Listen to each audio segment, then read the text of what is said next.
हामीले प्रिभियस लेक्चरमा चाहिँ हामीले कसरी यो क्रिएट गर्ने ज्याङ्गोको हामी पोस्टहरू कसरी फर्महरू कसरी क्रिएट गर्ने त्यो फर्मलाई हामीले कसरी अपडेट गर्ने है कसरी हामीले अपडेट गर्ने यो कुराहरूलाई अनि कसरी हामीले अपडेट गर्ने भनेर यहाँसम्म हामी आइसकेको छौँ। हामीले स्ट्याटिक फाइलहरू पनि युज गरिसक्यौँ हामीले प्रिभियस भिडियोहरूमा प्रिभियस लेक्चरहरूमा।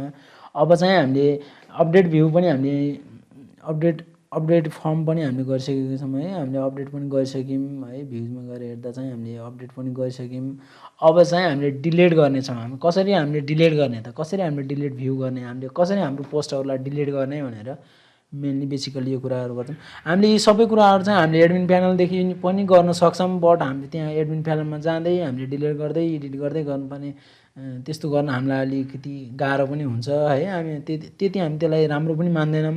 त्यसैले नै हामीले यसरी यो फर्महरू क्रिएट गर्ने अनि फर्महरूलाई अपडेट गर्ने कुराहरू अनि डिलिट गर्ने कुराहरू आउँछ।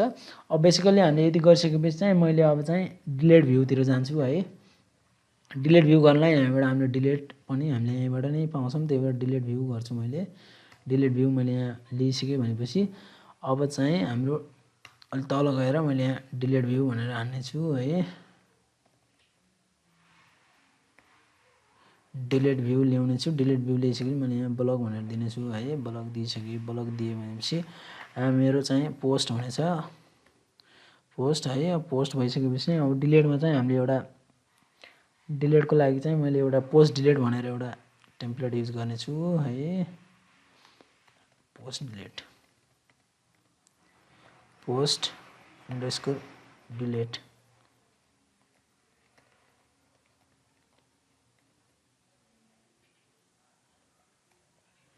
delete.html है। यो भयो मिस्टेक गरेँ मैले है। एमएल यति गरिसकेपछि मेनली अब हामीले गर्ने काम भनेको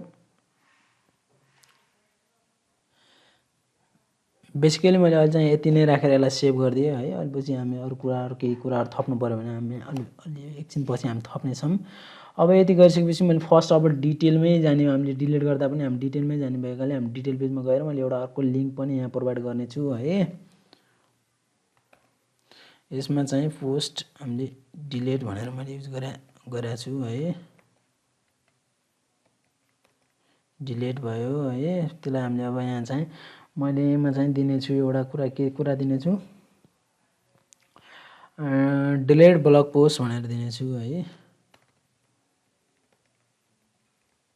डिलिट ब्लग पोस्ट है। अब हाम्रो मेन कुरा यति नै थियो। यसलाई यति गरिसकेपछि अब चाहिँ हामीले एउटा नयाँ चाहिँ एउटा बनाउनु पर्ने हुन्छ डिलिटको लागि एउटा टेम्प्लेट है। त्यो टेम्प्लेटको नाम दिनेछु हामीले हामी युज गरेर आउँछौँ post underscore delete .html post HTML गरिसकेपछि फर्स्ट काम भनेको चाहिँ हामीले सबमा यसमा गर्नुपर्ने काम सबै एउटै कुराहरू हो मेनली। मैले धेरै त्यही फर्स्टमा हामीले एक्सटेन्ड गर्ने है। यो मैले यसमा चाहिँ दोहोऱ्याइरहेको छु यो कुराहरू। पहिला पनि मैले यो कुराहरू भनिरहेको छु। यो कुराहरूलाई मैले भनिरहेको छु। यो कुराहरूलाई ख्याल गर्ने एक्सटेन्ड्स है। एक्सटेन्ड गर्ने बेस .html लाई यसरी हामीले लिने बेस.html हामीले एक्सटेन्ड गरिसकेपछि हामीले ओभरराइट गर्नलाई त्यहाँ दुईटा कुराहरू हामीले लेख्छौँ है। ब्लक होइन फेरि ब्लक कन्टेन्ट त्यस पछाडि यसको इन्डिङ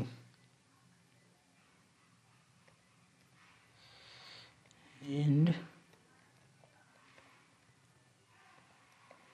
ब्लक कन्टेन्ट गर्ने यसरी यसलाई सेभ गर्ने। यो सेभ गरिसकेपछि अब चाहिँ हामीले यहाँ एउटा दिनेछौँ। अब हामीले डिलिट गर्दैछौँ त्यही भएर हामीले एउटा H1 ट्याग दिएर मैले यहाँ डिलिट भनेर लेख्नेछु।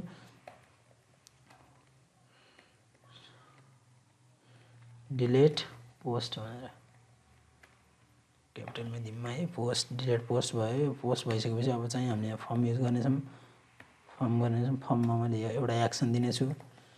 एक्सन चाहिँ अहिले हामीले चाहिँ अहिलेलाई ब्ल्याङ्क राख्नेछौँ। अनि यसमा चाहिँ अर्को हाम्रो के हुन्छ एक्सन पछाडि हामीले एउटा अर्को हामी मेथड युज गर्छौँ है। मेथड चाहिँ हाम्रो जहिले पनि पोस्ट हुन्छ है, म्याक्सिमम हामीले पोस्ट नै युज गर्छौँ। हामीले गेट पनि हुन्छ उनलाई, तर बेसिकल्ली हामीले नै युज गर्छौँ। यो भइसकेपछि मैले यहाँ CSRF टोकन दिनेछु, सिधै CSRF टोकन दिनेछु है। यो दिएपछि भर्खर forms dot edge underscore P भनेर दिनेछु है। यो दिएपछि हाम्रो एउटा इनपुट हुनेछ। अब इनपुट है, यसलाई सेल्फ क्लोजिङ गरौँ।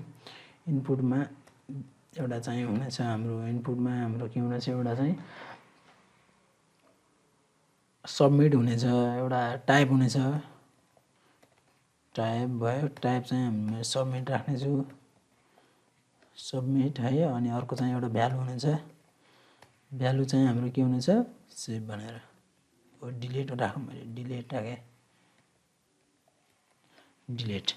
अब यति भइसकेपछि एउटा हामीले चाहिँ एउटा म्यासेज जस्तो पनि दिनलाई हामीले एउटा चाहिँ मैले प्याराग्राफमा एउटा कुरा लेख्ने छु है। डिलिट गर्नलाई चाहिँ वार्निङ जस्तो हामीले दिन्छौँ, त्यो वार्निङ दिनलाई चाहिँ मैले यहाँ अलिकति के कन्टेन्ट लेख्ने छु। Are you sure you want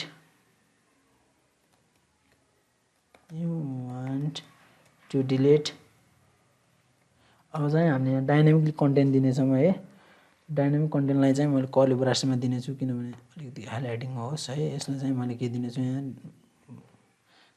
curly braces use गरेर पोस्टको टाइटल दिनेछु, पोस्ट डट टिआइटी टाइटल दिनेछु। टाइटल दिएपछि उसले यहाँ are you sure you want to delete this title है।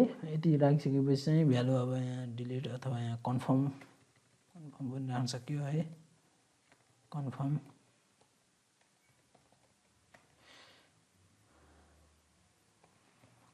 भनेर राख्न सक्यो है। कन्फर्म पनि गर्न सक्यो अथवा डिलिट भनेर पनि राख्न सक्यो, जे राखे तापनि भयो है। यसमा चाहिँ केही खासै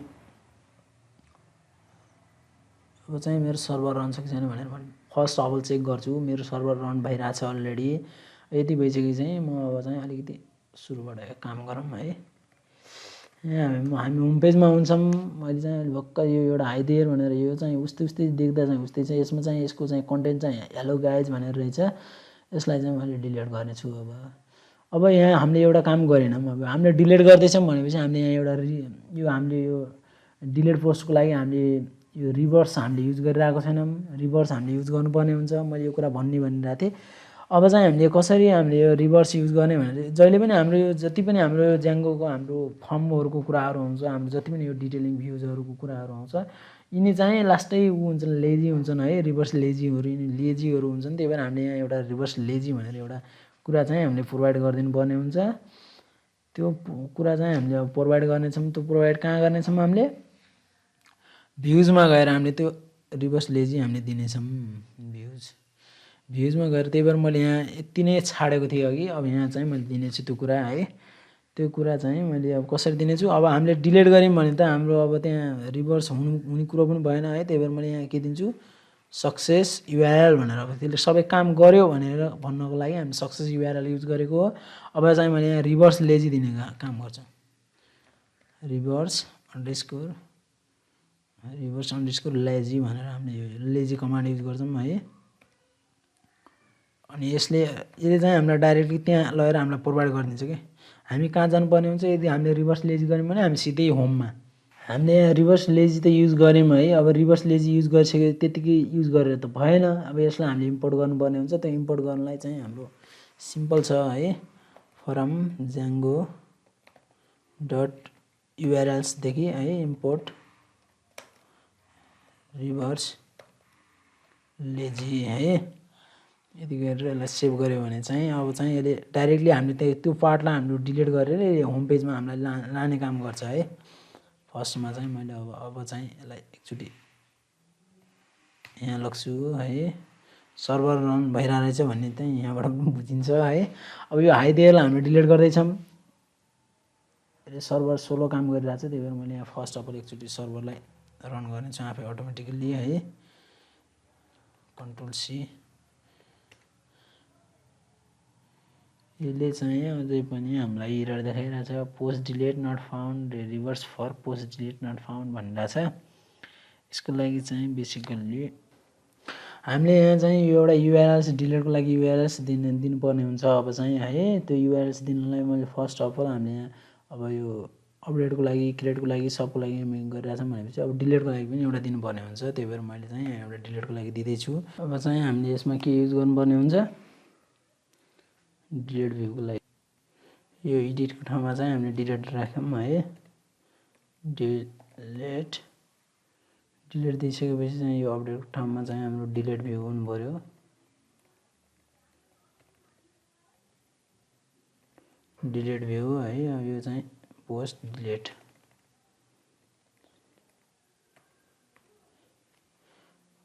अब यति काम गरिसकेपछि चाहिँ अब हाम्रो यो रिलोड भएको छैन भन्ने कुरा हुन्छ। यसमा चाहिँ हामीले अझै यसलाई इम्पोर्ट गरेको छैनौँ, त्यही भएर यसले अझै एरर देखाइरहेको छ है। मैले फर्स्टमा यसलाई इम्पोर्ट गर्छु, ब्लक डिलिट भ्यूलाई मैले अपडेट गरेँ है। अब चाहिँ एरर देखाउँदैन अनि हाम्रो सर्भर पनि अटोमेटिकली रन भइरहेको हुन्छ है। त्यही पनि मैले एकचोटि फास्टको लागि चाहिँ आफैले रन गर्नेछु। यति गरेर जब हामी पोस्टमा जानेछौँ, पोस्टमा गएर हाइडलाई मैले डिलिट गर्नुपर्ने हुन्छ। जब यसलाई मैले डिलिट पोस्ट भनेर देखाइरहेको छ, यदि मैले यसलाई क्लिक गरेँ भने चाहिँ are you sure you want to delete हाइडियर भन्छ। अनि मैले यदि यसलाई कन्फर्म गरेँ भने चाहिँ अटोमेटिक डिलिट भएर हाम्रो होम पेजमा जानेछ। होम पेजमा गएर त्यो पोस्ट अटोमेटिकली डिलिट हुनेछ है। यही नै थियो हाम्रो हामीले कसरी ब्लगको पोस्टहरूलाई डिलिट गर्ने भनेर हामीले डिलिट भ्यूको बारेमा यसरी हाम्रो एउटा सिम्पली एउटा फर्मको बारेमा लेक्चरहरू सबै सकिएको छ। अब चाहिँ हामी युजर एकाउन्ट्सहरू बनाउनतिर लाग्नेछौँ नेक्स्ट लेक्चरमा। युजर एकाउन्ट्समा हामीले कसरी युजर नेमहरू दिने, कसरी त्यसमा पासवर्डहरू, इमेलहरू, फर्स्ट नेमहरू, लास्ट नेमहरू युज गर्ने, कसरी हामीले लगइन भ्युजहरू क्रिएट गर्ने, कसरी त्यसलाई हामी साइन अप भ्युजहरू क्रिएट गर्ने, यो कुराहरू हामी नेक्स्ट लेक्चरमा पढ्नेछौँ। कसरी हामीले होम पेजलाई अपडेट गर्ने है, सबै कुराहरू हामी नेक्स्ट लेक्चरमा गर्नेछौँ हामीले। अनि हामीले कसरी लगआउट गर्ने, कसरी लगइन गर्ने, सबै कुराहरू हाम्रो नेक्स्ट लेक्चरमा आउनेछ।